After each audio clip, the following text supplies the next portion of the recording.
Amados, a graça e paz do Senhor, amém? Estava falando com o Adriano ali que eu ia fazer uma pergunta para a igreja antes de pregar hoje. Vou procurar ser curto hoje, certo? E a pergunta é essa: na palavra de hoje, você quer ouvir o que quer ou aquilo que você precisa? O que precisa? Tem certeza? Pois olha para o vaso depois e se prepare.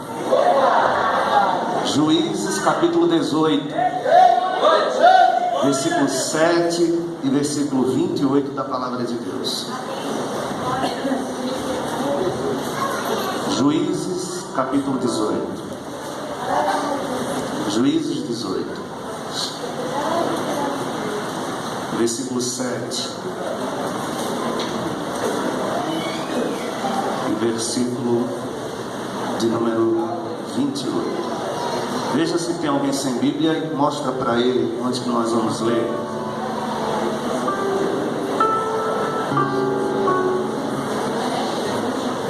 Juízes capítulo 18, versículo de número 7 e versículo 28. Quem achou? Está escrito assim na palavra de Deus. Todos acharam? Mostra, vê se tem alguém sem Bíblia e mostra para ele onde que nós vamos ler.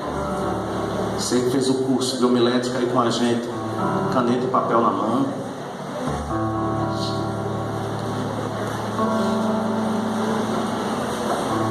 Vou estar falando hoje sobre a falsa segurança. Partiram os 5 homens e chegaram a Lais, e viram que o povo que havia nela estava seguro, segundo os costumes dos sidônios, em paz e confiando. Nenhuma autoridade havia por qualquer coisa que o oprimisse.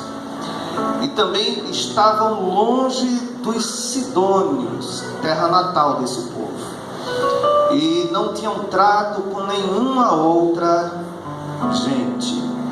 Versículo de número 28, quem achou, diga amém. Ninguém houve que os livrasse, porque estavam longe de Sidom, e não tinham trato com ninguém. A cidade estava no vale, junto a Bet-Reob. Reedificaram a cidade e habitaram nela. Quem crê que essa é a palavra de Deus? Sem fechar a Bíblia, desocupa as tuas mãos e dá uma salva de palmas.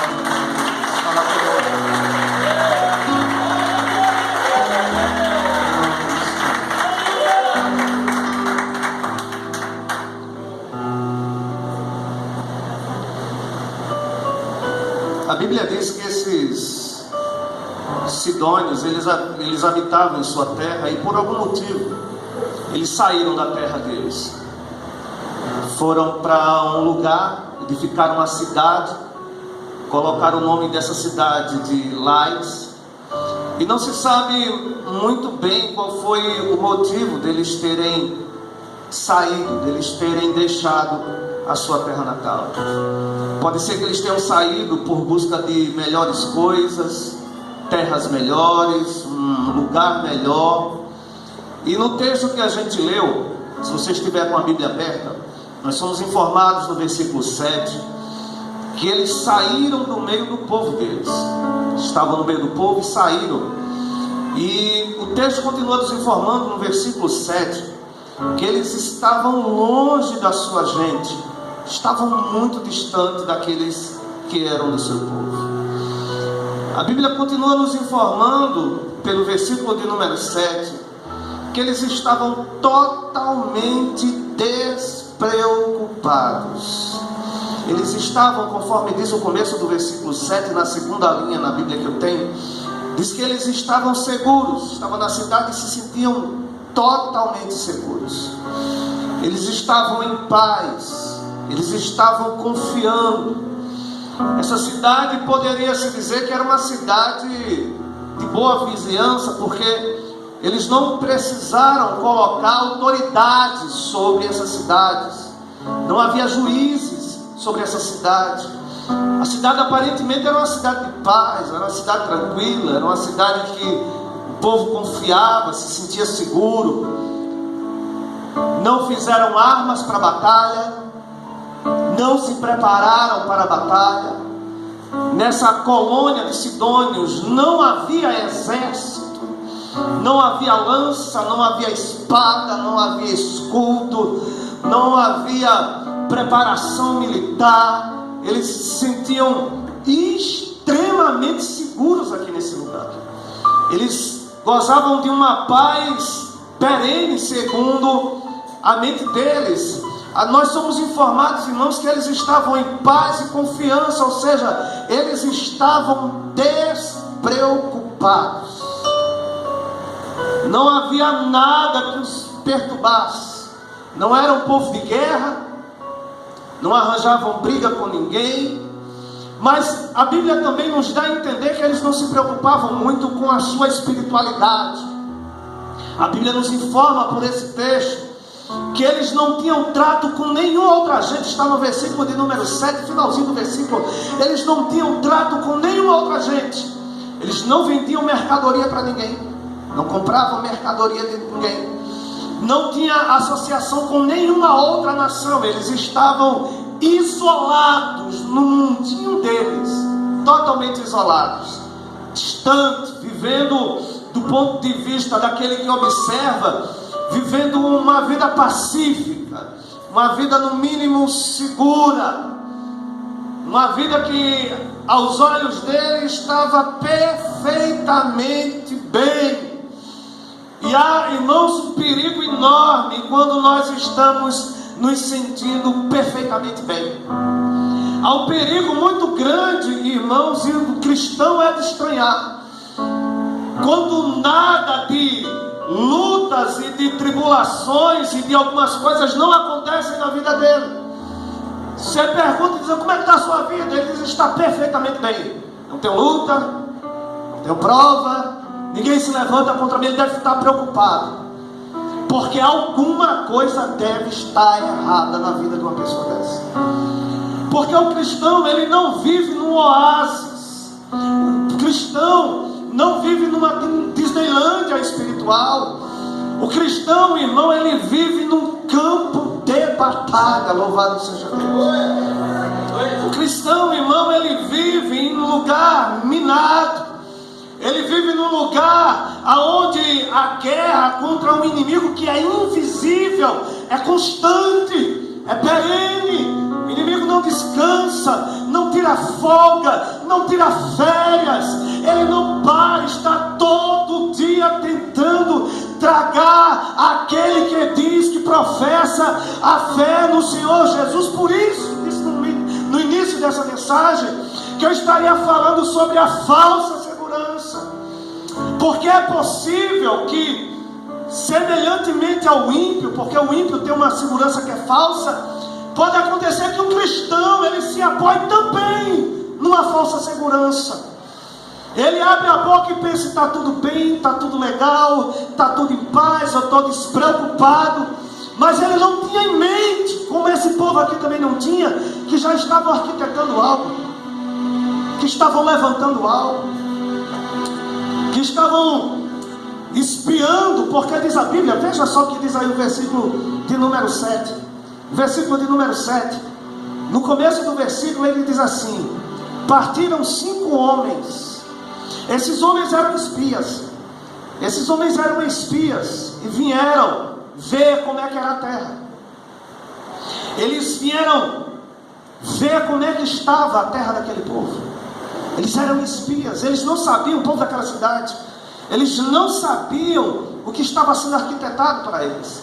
E eles levaram um tipo de vida que no mínimo era errado. Porque pelo texto você consegue ver pelo menos 4 coisas que eram erradas no tipo de vida que esse povo de lá levava. Porque aparentemente parecia tudo certo. Não devia a ninguém, não precisava de ninguém para se sustentar, não havia intercâmbios porque eles eram autossuficientes. Eles se sentiam seguros porque eles diziam: se eu não faço, ninguém vai fazer comigo. Eles não tinham em mente que alguém pudesse dar contra a cidade deles. Eles não tinham em mente que eles estavam cercados de nações e algumas delas não havia leis, não havia modo, não havia nada. Era só a lei do toma lá, dá cá, quem com ferro ferir, com ferro será ferido. Era esse o pensamento do povo daquela época. E eles levavam um tipo de vida que, irmãos, no mínimo era um tipo de vida errada, por causa de algumas percepções que eles não tinham. E aí vem aquela pergunta que não quer calar: mas o que é que está errado no tipo de vida desse povo de Lais? É a grande pergunta. Será que a gente tem alguma coisa a aprender com esse texto?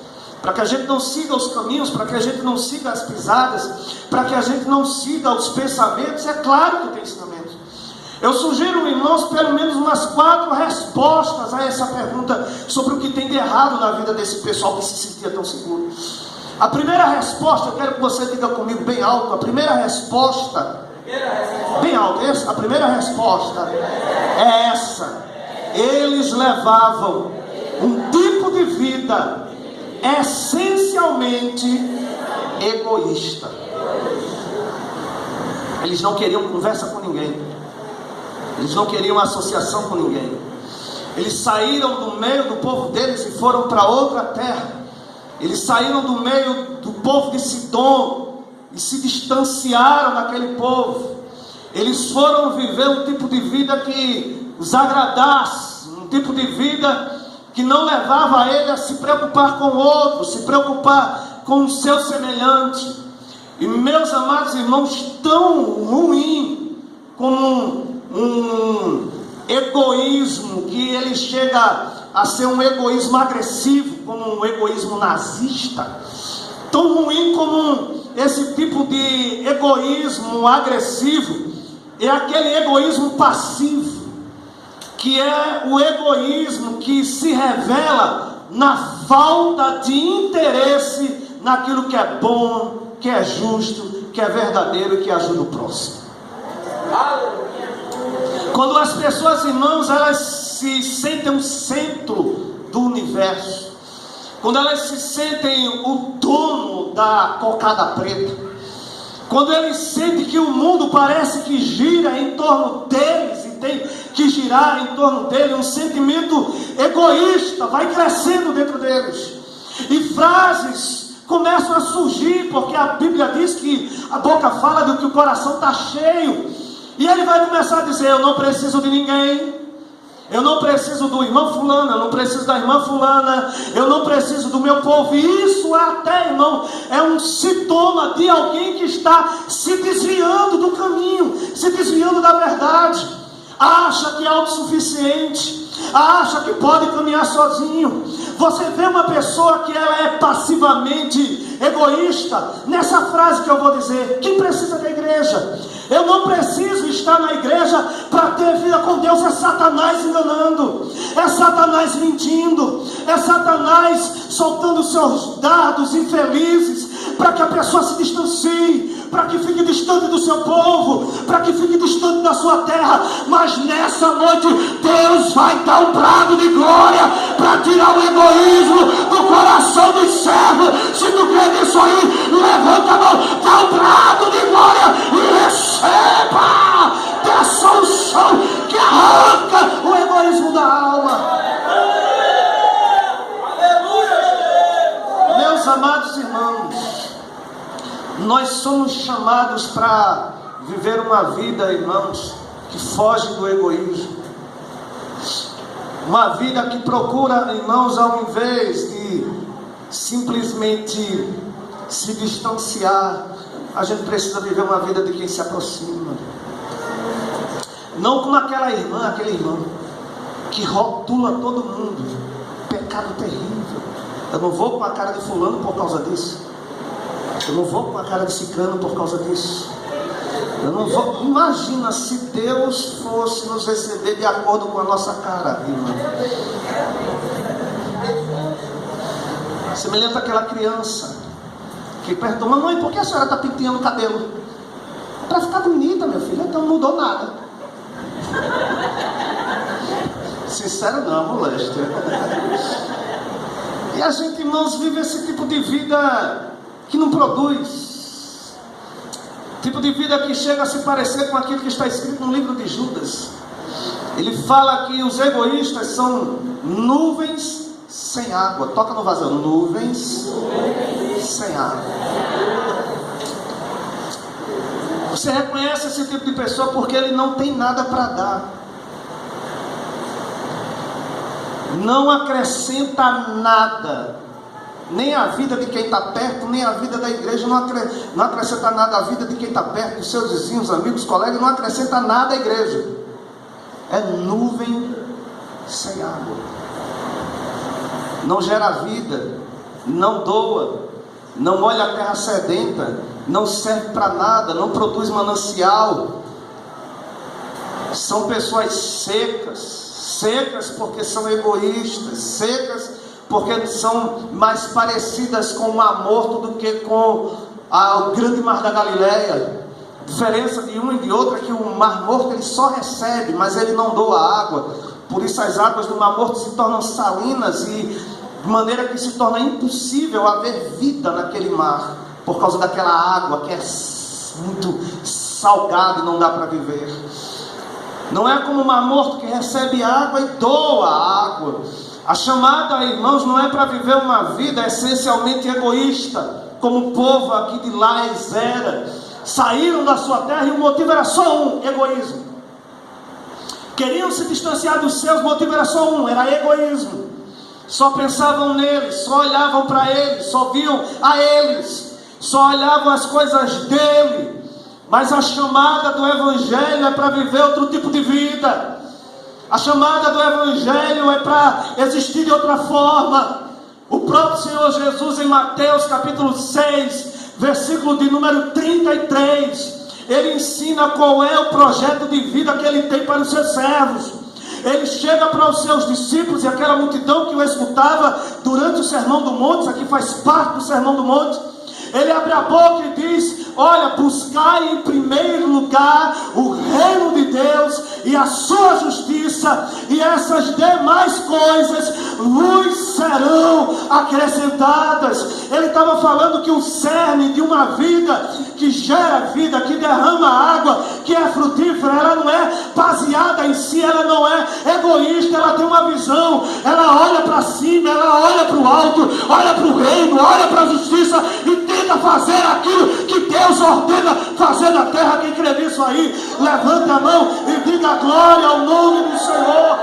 O Senhor Jesus ainda falando no Evangelho de Mateus, no capítulo 16 e no verso 24 e 25, quem quiser ganhar a sua vida, perdê-la-á, mas quem perder a sua vida por mim, achá-la-á. Ele estava dizendo que uma pessoa que vive com ele, não vive de uma forma egoísta, mas ele vive de um doar eterno na presença do Senhor, o Deus Todo-Poderoso. Louvado seja Deus. Quem anda com Deus no Evangelho, ele pensa como o apóstolo Paulo em 1 Coríntios, capítulo de número 8, onde ele diz assim: irmãos, não vos considereis maiores do que os vossos irmãos. Ele olha para os outros e diz: todo mundo aqui é maior do que eu, aleluia, mas todo mundo aqui é menor do que o Rei da Glória, porque grande na casa não é quem prega, não é quem canta, não é quem louva, não é quem toca. Grande aqui é o nome do eterno Rei da Glória.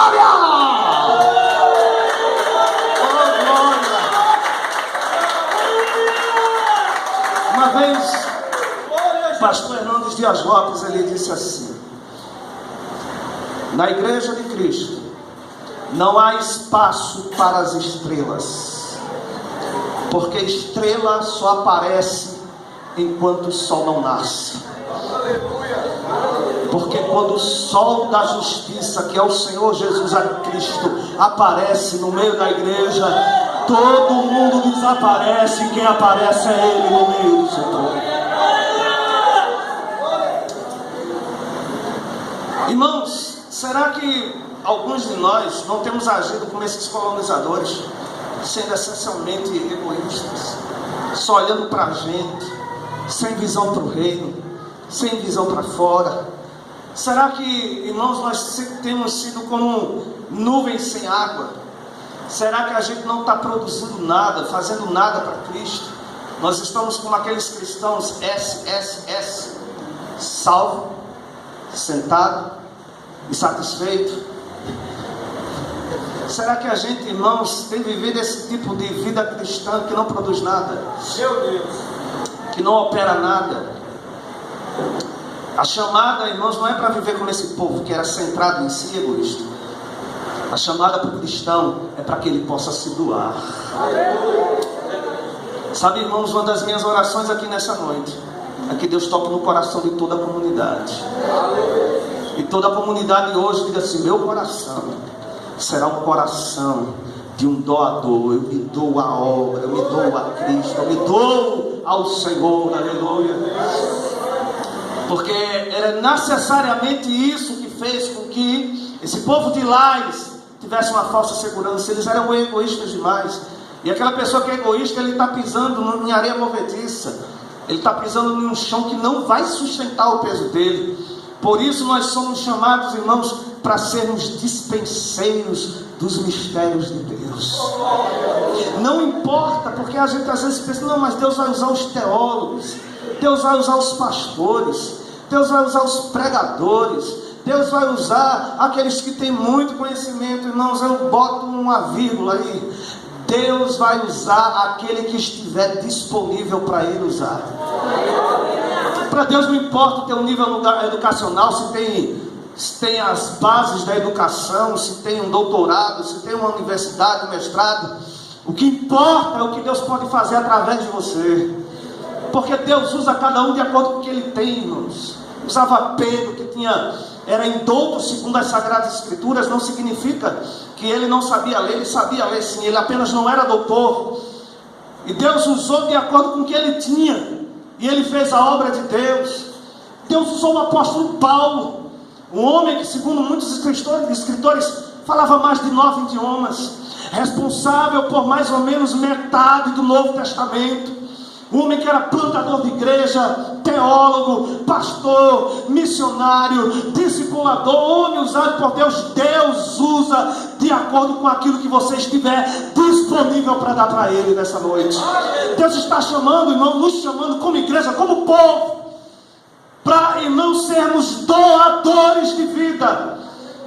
Para, irmãos, nós simplesmente abrirmos as portas do armazém espiritual e fazer como José lá no Egito, na época de grande fome. A Bíblia diz que José abriu as portas do armazém para que o povo não morresse de fome. Nós precisamos, irmãos, ser esse tipo de povo, não centrado no egoísmo, mas pessoas que abram a porta do armazém e gritem: vem que aqui tem comida, vem que aqui tem alimento, vem que aqui tu não morre de fome, vem, que aqui tem a glória de Deus para a tua vida.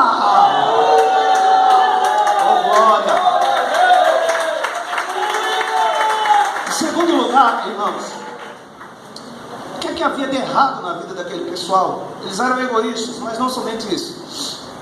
Eles tinham um tipo de vida voltados para a pequenez. Tudo dele era pequenininho. Eles eram um pequeno povo, muito mesquinho, fechado. Eles se isolaram da sua nação, de Sidom. Se isolaram, conforme diz o versículo de número 7, se isolaram das outras nações. Irmãos, e não há nada mais patético do que uma vida, irmãos, que se isola de Deus, que se isola do Senhor, que se isola do seu povo. Tudo gira, irmão, em torno dessas pessoas. Tudo gira em volta das suas vidinhas sem sal, sem gosto. Tudo que eles fazem é pequeno. Eles têm visão pequena. O amor deles é apequenado. A iniciativa que eles têm é apequenada. Eles são verdadeiros anões espirituais. Tudo na vida dele, no que diz respeito a reino, no que diz respeito a Deus, no que diz respeito a qualquer coisa, é tudo pequeno. Como é que eu sei que eu estou me parecendo com esse povo apequenado? Você note como é a tua vida, como é que são os teus compromissos com Deus. Você vive pequenos compromissos? Você faz apenas pequenas orações, pequenas leituras da palavra. A espiritualidade é aquela espiritualidade vela acesa ao vento. Se tiver um assopro, apaga tudo, acaba com a fé e sai da carreira. Porque antigamente o apóstolo Paulo dizia isso: combati um bom combate, completei a carreira e guardei a fé. Aí a pessoa combate um mau combate, acaba com a fé e sai da carreira. O que é isso, pastor? É uma fé pequenada, é uma fé pequena. Tudo nessas pessoas é frágil, é pequeno. Se o pastor trouxer uma palavra dura, ele está sentado aí no culto dizendo: não vou mais não, porque o pastor pregou duro hoje. Porque é uma pessoa pequena. Às vezes ele diz: eu não vou mais para a igreja ali não, não bate o Jesus, vou mais não. O pastor grita demais. Meu filho, se concentre na pregação, meu filho. Se concentre no conteúdo do que eu estou dizendo. Se concentre naquilo que eu estou falando. Porque se tiver certo, vai ser certo gritando ou falando baixo.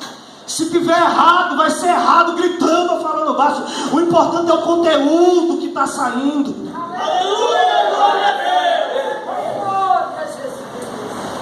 E aí, nesse tipo de vida apequenada, elas não se sustentam. Quando o vento chegar, quando o furacão bater na porta da casa, quando os dias maus se avançar, se chegar perto dessa pessoa, essa pessoa simplesmente não vai suportar. Ela não vai aguentar, porque a fé dela é uma fé pequena, é uma fé que não se sustenta, é uma fé que não se consegue ficar de pé. Muito tempo atrás, quando fazia seminário, há uns 16 anos atrás, eu me lembro que estava estudando a história da igreja, e no livro o escritor fazia uma comparação entre o Papa Leão X, que era o Papa da época da Reforma, e Martinho Lutero. Ele disse no livro que o Papa Leão X, comparado a Martinho Lutero, era um anão, comparado a Martinho Lutero. Martinho Lutero parecia mais com aquelas figuras do Antigo Testamento, chamado Nefilins, homens com 3,5 metros de altura, reconhecidos como gigantes do Antigo Testamento. Ele disse que Martinho Lutero estava mais para gigante nefilínico, em comparação com o anão Papa Leão X. Porque, irmãos, a grandiosidade da alma não depende da posição e ocupação social que uma pessoa tem. A pessoa pode ser um papa, mas ser um anão espiritual. Mas você, irmão, pode ser aquele irmãozinho que fica lá na porta com a Bíblia aberta, só dizendo glória a Deus e aleluia. Mas se você, meu amado, tiver comunhão, se tiver, aleluia, intimidade, se você tiver aproximamento com Deus, você vai ser um gigante na fé para a glória do Todo-Poderoso. Aleluia, louvado seja Deus. Aqui, irmãos, está a questão para nós. Nós vamos continuar, irmãos, nanicos na fé. Nós vamos continuar nanicos na fé, na esperança e no amor. Nós, irmãos, vamos ser uma colônia de sidônios, apequenados, de pensamentos apequenados, numa vida caracterizada pela pequenez, ou vamos ser gigantes espirituais, usados pelo Deus Todo-Poderoso. Louvado seja Deus. O que é que nós seremos, irmãos? Pessoas usadas por Deus no poder e na glória, ou seremos anões espirituais? Você quer ser o quê? Pergunta para o vacilado: você quer ser o quê? Anão na fé ou gigante na fé? Ah, pastor, eu quero ser um gigante na fé. Então sai do comodismo. Saia desse Comece com as pequenas coisas, aumentando o volume delas. Aumente seu tempo de oração, aumente seu tempo de leitura bíblica. Tome o compromisso de dar toda terça-feira no meio da igreja e pare de reclamar. Eu não vou para a igreja, pastor, é porque o pastor canta a mesma coisa. Não, já faz mais de um mês que quem está cantando é Murilo, e tu nem sabe, porque não vem. E só fica reclamando. É por isso que eu nanico, é por isso que eu nanica. Mas hoje a gente vai tomar xarope do crescimento aqui. Você vai receber um xarope celestial. Vai ficar maior do que Gerlão, vai ficar maior do que mim. Vai se tornar um gigante na fé, crescendo na obra dele. Quem crê nisso aí, levanta a mão e diga glória a Deus e aplauda o nome do Senhor dos Exércitos. Aleluia, gente! Glória. Você quer mais? Você tem certeza? Eu só peguei leve até agora. Esse meu Deus foi de desespero. Em terceiro lugar, porque esse tipo de vida é um tipo de vida errada. Olha para o vaso lá com aquela cara de profeta, de homem de Deus, de mulher de Deus, olha para ele. É porque esse tipo de vida é seriamente míope.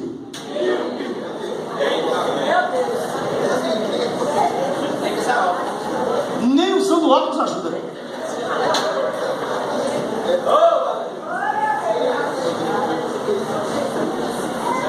A visão daquele povo, irmãos, era uma visão desesperadamente inadequada. Eu vou provar para vocês porque eles eram um povo sem visão. A Bíblia diz, irmão, que aquele povo se sentia seguro, estava sem visão do perigo que os circundava. Ao redor deles estavam nações poderosas, preparadas, armadas, povo de guerra que sabia lutar, mas eles estavam sem visão da vida, estavam numa vidinha em paz, semelhante a muitos cristãos. Eu vou para o meu cultinho, para a minha igrejinha, com a minha biblinha, cantar a minha musiquinha. E a visão afunilada, estreitada. A Bíblia diz aqui que eles não possuíam defesas. Eita glória! Eles não se prepararam para se defender. Eles não se prepararam para os dias maus. Aí eu pergunto, será que existe pessoas aqui hoje vivendo desse jeito? Tem não, tem não. Tem não. Só em Recife? Só em Recife. Será que tem pessoas aqui, irmãos, vivendo desse jeito? Que não se prepararam, não cuidaram das suas defesas? Porque, irmãos, a vida cristã, olha aqui para mim, a vida cristã não é um oásis. A vida cristã é um campo de batalha. Dá para dizer glória a Jesus ou está difícil? É um campo de batalha. O apóstolo Paulo, no livro de Efésios, capítulo de número 6, recomendando aos cristãos estarem preparados para a batalha. Efésios 6, a partir do versículo 10, ele diz assim, isso é um alerta para nós. Toca no vaso, esteja preparado, não fique míope, não perca a visão, que está havendo uma batalha.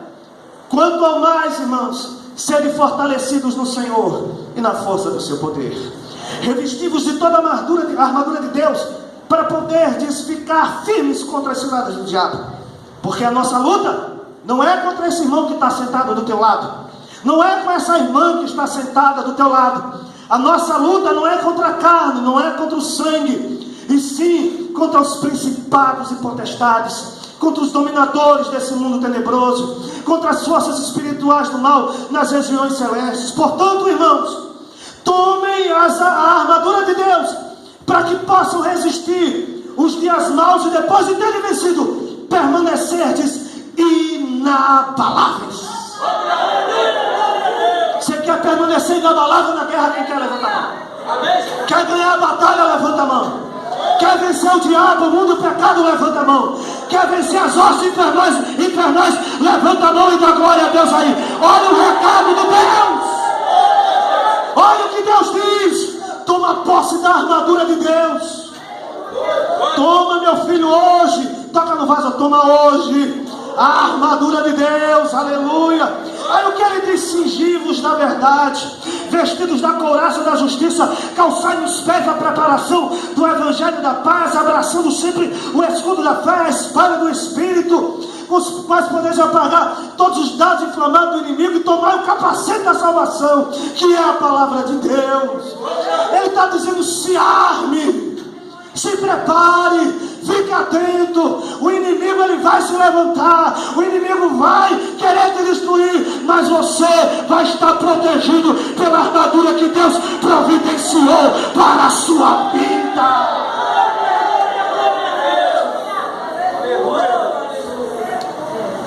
O apóstolo Pedro, 1 Pedro capítulo 5, eu quero ler esse texto. Olha para o vaso do seu lado.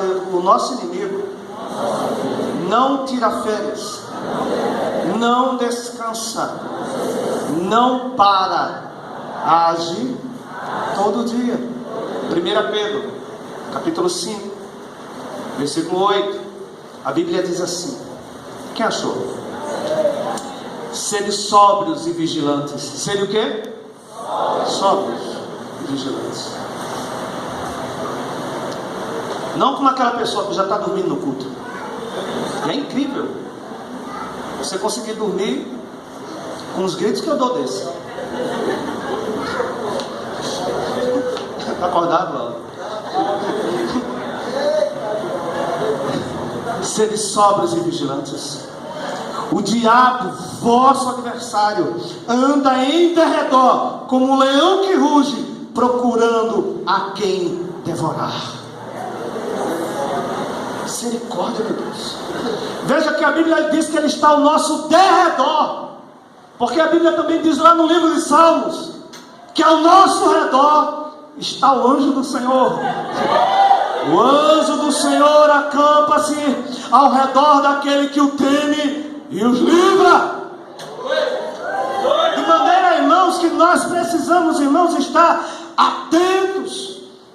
Uma vez eu assisti no Discovery um leão atacando um bando de búfalos, e a estratégia natural deles era afastar uma das suas presas, e assim que aquela presa estivesse afastada, porque os irmãos sabem que o búfalo é capaz de matar um leão, mas quando eles atacavam um bando e conseguiam afastar uma pessoa, um búfalo do bando, eles simplesmente conseguiam matar, porque ele sozinho se tornava uma presa fácil.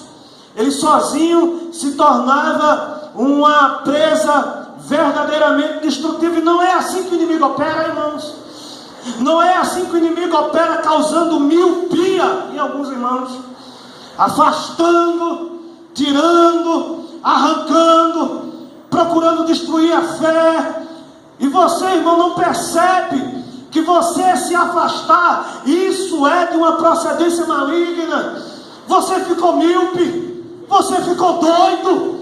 Receba colírio do céu hoje aqui, para curar essa miopia, para tirar essa cegueira, porque nessa noite, irmão, creia que Deus vai fazer milagre na vida daquele que está crendo na sua palavra. Levante a mão aí e diga glória a Deus e receba colírio do céu.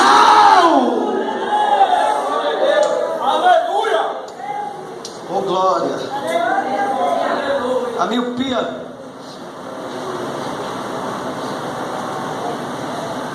ela trabalha na falta de visão. Ela faz com que a pessoa enxergue cada vez menos.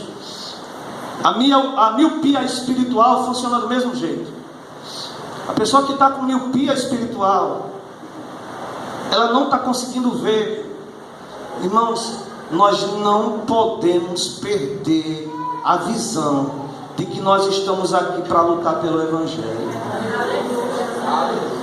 A gente não pode perder a visão que a gente está aqui para anunciar Jesus o tempo todo. A gente não pode perder a visão de que a gente é procurado no inferno. A gente não pode perder a visão, irmão, de que nós estamos em luta, e a nossa luta não é contra nosso irmão. Eu li um livro do pastor Amy Uber, que ele disse que o exército de Cristo é interessante. Está todo mundo atirando no cão e nas hostes do inimigo. Quando o cão dá uma bala de lá para cá e atinge um dos irmãos, todo mundo aponta a metralhadora para o irmão e metralha ele. Nós não somos chamados para lutar contra os irmãos. Aleluia. Os irmãos são nossos aliados. Só luta contra qualquer irmão quem está com miopia, quem está cego, não está conseguindo enxergar. Mas Deus está nos chamando hoje, dizendo: meus filhos, eu quero que vocês lutem pelo Evangelho. Eu quero que vocês lutem pela palavra. Eu quero que vocês saibam que vocês estão num campo de batalha, mas se lembrem das minhas palavras em João 16, em versículo de número 33. E disse Jesus: no mundo tereis aflições. Jesus não disse que nesse mundo aqui seria só coisa boa, não, meu irmãozinho. Jesus não disse na Bíblia, não tem canto nenhum: olha, creia em mim que eu lhe darei a Mercedes-Benz, creia em mim que você vai ficar podre de rico. Creia em mim. Não, irmãos, a promessa de Jesus foi essa aqui: e quem quiser receba, e quem não quiser receber vai receber do mesmo jeito.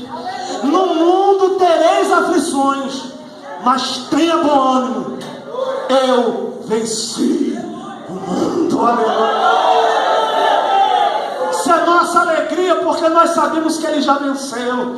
O mundo até pode se levantar, podem fazer leis aí no Congresso para proibir esses momentos, para proibir a divulgação da Bíblia, para tentar calar a boca dos crentes, para fazer com que os crentes se tornem ilegais num país democrático. Pode fazer o que quiser, o mundo pode tentar afligir o povo de Deus, mas o povo de Deus vai estar de pé, o povo de Deus vai estar olhando para Cristo, o povo de Deus vai estar seguro, o povo de Deus vai estar firme, o povo de Deus vai estar ungido, capacitado, protegido, aleluia, tomado pelo poder do Espírito Santo. Crê nisso aí, filho? Levanta a mão, dá um prato de glória a Deus, misturados, aleluia!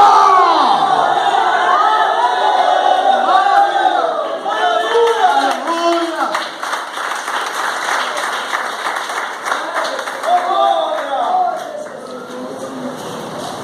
Em último lugar, para a gente poder ceiar, quarto e último lugar, porque esse estilo de vida dos sidônios é errado para nós? A resposta é simples. Toca no vaso do seu lado aí, na pessoa do seu lado. É porque é um estilo de vida suicida.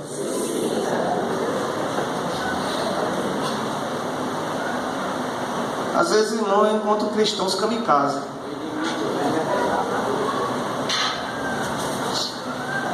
Dado o perigo, continua. Deixa eu explicar. Essas pessoas elas não eram somente descuidadas, não. Elas não eram somente descuidadas na visão que elas tinham da vida, pensando que a vida era aquela coisa boa, de paz e de confiança. Mas eles eram também descuidados porque se tornaram pessoas isoladas, pessoas que estavam distantes da sua terra natal, que estavam distantes do seu povo. É semelhante àquela pessoa que ela se aparta do caminho, que ela se afasta do caminho. Ela está longe do povo, ela está longe da cidade, ela está longe do povo de Deus. E não somente isso, esse isolamento foi um isolamento, diz o versículo 7, que se isolou de todo mundo.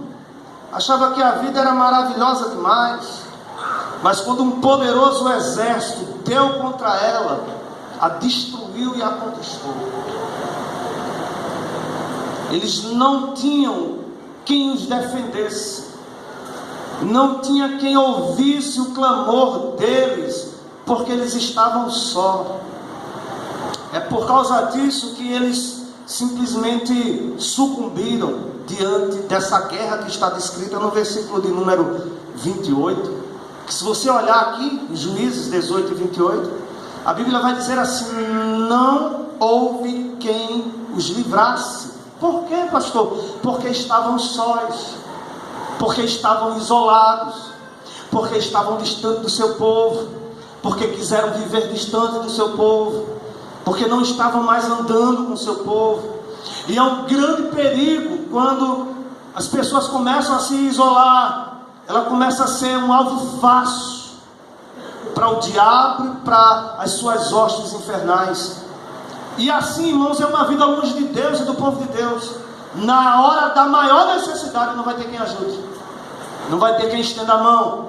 Por isso que eu disse que é um estilo de vida suicida. É um estilo de vida de uma pessoa que está querendo se suicidar. Uma vez eu ouvi alguém dizer que crer em Deus e viver como se Ele não existisse é um suicídio dessa mesma fé que ele professa. Eu vou repetir de novo: dizer que crê em Deus e viver como se Ele não existisse é um suicídio dessa fé que confessa professar. Porque nós, irmãos, fomos criados em Cristo para vivermos juntos uns dos outros. Sabe quando nós estamos mais vulneráveis? É quando estamos isolados. Sabe quando nós estamos mais vulneráveis? É quando nós estamos sós. Mas aqui tem um chamado de Deus para nós. E qual é o chamado de Deus? A gente ter comunhão uns com os outros. Você poder segurar na mão desse irmão que está aí na sua direita e na esquerda, apertar a mão dele assim, ó: eu te amo em nome de Jesus, conta comigo, essa batalha a gente vai vencer. Glória. Você pode dizer: essa batalha a gente vai vencer. Não diga com convicção: essa batalha a gente vai vencer. Espírito suicida vai para fora. Aleluia, em nome de Jesus. Porque, irmãos, nós somos chamados para viver numa novidade de vida, conforme diz Romanos 6 e conforme diz 2 Coríntios capítulo 5, no versículo 17: assim, pois, que se alguém está em Cristo, nova criatura é. As coisas velhas se passaram e agora tudo se fez novo. Louvado seja o nome do Senhor. De maneira, irmãos, que a única forma de viver uma vida segura, uma vida de confiança, é viver essa vida confiando em Deus e em comunhão com todos os irmãos na igreja, para a glória do nome do Senhor. Na verdade, um crente nunca poderia abrir a boca e dizer: eu não gosto daquele irmão, eu não gosto daquela irmã. Nem dizer isso com os de dentro, nem dizer isso com os de fora. Porque o que habita nele é algo diferente.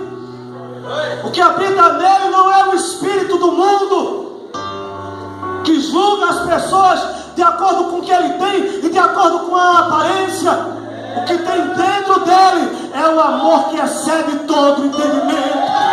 É o amor que se sacrifica, é o amor que se doa, é o amor que abraça, é o amor que aceita, é o amor que inclui, é o amor que se esforça, que ama, que cuida, que protege e que honra o nome do Rei da Glória.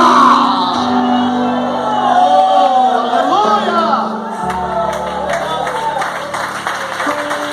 Quem anda, irmãos, confiando em Deus e no meio do seu povo, eu garanto a você, ele vai estar seguro. Porque na hora que ele precisar, na hora que ela precisar, não precisa dizer nada. O que está acontecendo? Só basta ligar ou mandar uma mensagem: irmão, ora por mim que eu estou precisando. Você que recebe o pedido não precisa perguntar nada, só precisa orar na mesma hora e Deus vai fazer. Porque o gostoso é quando Deus usa a igreja. Uma vez me lembro uma irmã falando que estava numa peleja dentro de casa, briga feroz. Na hora da briga o celular toca, ela não vou atender não. E aí deu aquele negócio dela, atende. Ela, peraí. Aí quando ela pegou o celular e atendeu, era outra irmã. Meu irmão, liguei para tu, porque Deus tocou no meu coração dizendo que você precisava de uma oração agora. Eu vou orar por você, irmã. Ela fechou os olhos e ela começou a orar. Deus, acalma o coração da tua serva. Eu não sei o que está acontecendo, mas tu sabe o que está acontecendo. Entra na sua casa, entra na sua família, acalma o coração dos que habitam nesse lar. A irmã me disse que quando terminou a oração, ela caiu de joelho, começou a chorar. O marido começou a perguntar o que foi. Ela disse: meu filho, me perdoe, a gente não pode estar assim, a gente não pode estar brigando, a gente não pode estar com rixa. Eu amo você, eu sei que você me ama. Por causa disso, em nome de Jesus, me perdoe. Vamos acabar com isso agora.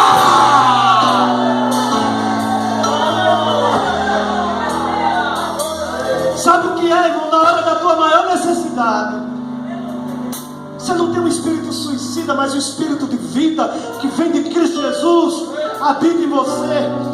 Você é instrumento para ligar, para orar, para falar, para dizer. E às vezes a gente fica tão intimidado. Não precisa perguntar o que foi, não precisa dizer o que foi, só se achegar, porque, irmãos, se essa cidade de Lais estivesse perto do seu povo, eles não teriam sido destruídos, eles não teriam sucumbido, eles não teriam sido mortos. Sabe, irmãos, tem muitas pessoas que estariam ativas na fé, vivas na fé, de pé na fé, se estivesse perto do seu povo, se estivesse na casa de Deus, se estivesse no meio do povo de Deus. Deus está dando um alerta para a igreja hoje, aleluia, congregar em todos os teus santos, e aqueles que comigo fizeram aliança, não deixemos de congregar, que não é costume de alguns, antes advertemos uns aos outros, tanto mais quanto grandes, que aquele dia nos aproxima. Vós sois o corpo de Cristo, e individualmente membros dos outros. Oh, glória. Aleluia. Concluindo, olha a diferença dessa cidade que eu vou falar. Jerusalém teve vários enfrentamentos. Capítulo 36, 37 e 38 do profeta Isaías nos relata que generais e reis tentaram invadir a cidade de Jerusalém. Vieram pronunciar as portas de Jerusalém na língua do povo uma zombaria ao Deus de Israel. Quem foram os deuses das nações para nos livrar? Todos caíram. Quem é o Senhor, o vosso Senhor, para que nós tenhamos medo? Na mesma hora, Deus levanta o profeta Isaías. Ele vai até o rei Ezequias. Isaías levanta a voz e diz: assim diz o Senhor, eles vieram por um caminho, por 7 caminhos voltarão. Eu porei um anzol na tua boca e um freio, porém um anzol no teu nariz e freio na tua boca. No final da história diz a Bíblia que Deus não precisou de muita coisa, só deu ordem para um anjo. Um anjo só. A Bíblia diz que o anjo desceu no arraial dos assírios e venceu a 185 mil homens preparados para a batalha. Um anjo só. Qual é a diferença, pastor? É porque essa cidade estava preparada. Tinha escudo nessa cidade, tinha lança nessa cidade, tinha soldado nessa cidade, tinha rei nessa cidade. E mais do que tudo, Deus estava em Jerusalém. E aí, irmãos, não houve general, imperador e rei que derrubasse a Israel e enquanto Israel estivesse diante de Deus, não vai haver ninguém que vença um crente, um cristão, um servo de Deus, uma serva de Deus. Oh glória! Porque quando tu fica de joelho aqui na terra, Deus fica de pé lá em cima. Fica de pé, vamos orar, aleluia. Levante a mão, aleluia. Abra a boca e dá glória. Abra a boca e diga aleluia. Deus vai proteger a tua cidade, vai proteger a tua casa, vai proteger a tua vida, vai proteger a tua existência. Creia, que Ele aqui desceu e todos os inimigos teus vão bater em retirada. Recebe a promessa da palavra. Deus te segura, marido. Eu sustento você. Eu seguro você. Abre na palma da minha mão. Quem crê nisso aí, segura na mão do irmão. Fecha o corredor. Dá um brado de glória.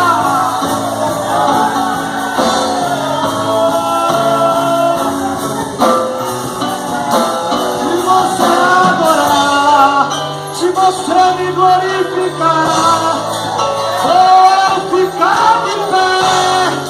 Vou escutar a aflição do meu povo. Se você me adorar, o cativeiro vou mudar. Então destrava essa boca agora e dá.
Você não está em Lais. Espiritualmente, você está em Zion. E a gente agora vai levantar uma poderosa intercessão por cada pessoa presente aqui nesse lugar. A gente vai pedir a Deus para Deus dar as armas espirituais para a gente.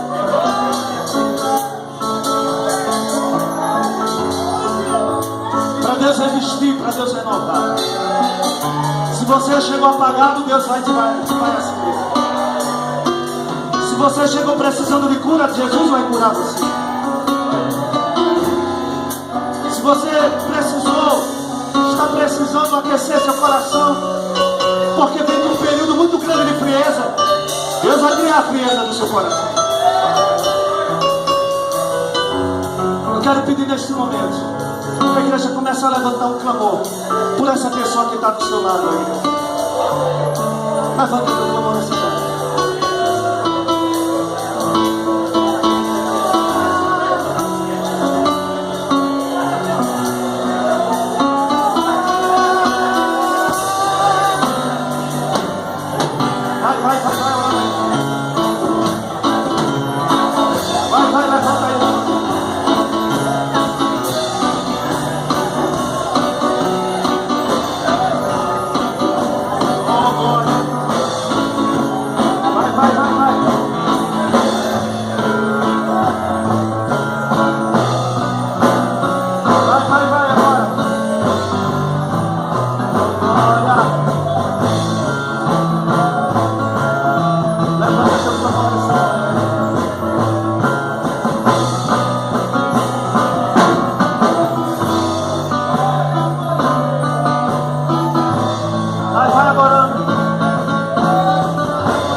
do Senhor vem ministrar.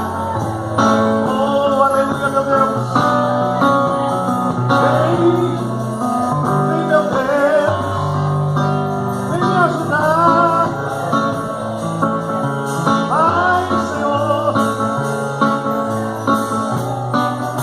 Me adora. Eu visito tua casa. Eu visito tua família. Tu me adora, eu visito tua saúde. Tu me adora e ninguém mais te humilha. Tu me adora e eu expulso os demônios. Tu me adora e eu desfaço todo laço. Tu me adora e eu envio o Miguel. Ele vai descer do céu pra lutar por ti. Tu me adora e eu vou glória. Tu me adora e eu te renovo. Então comece a adorar. Adore, adore, adore, adore.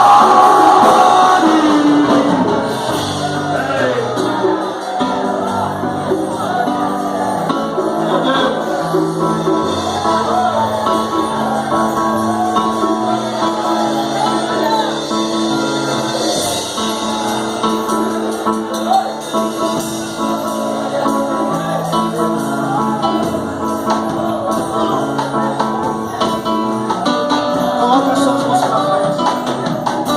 Coloca as suas duas mãos na frente.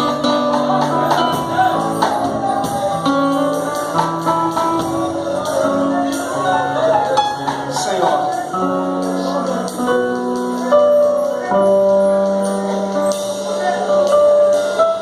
nós vamos impor as nossas mãos agora.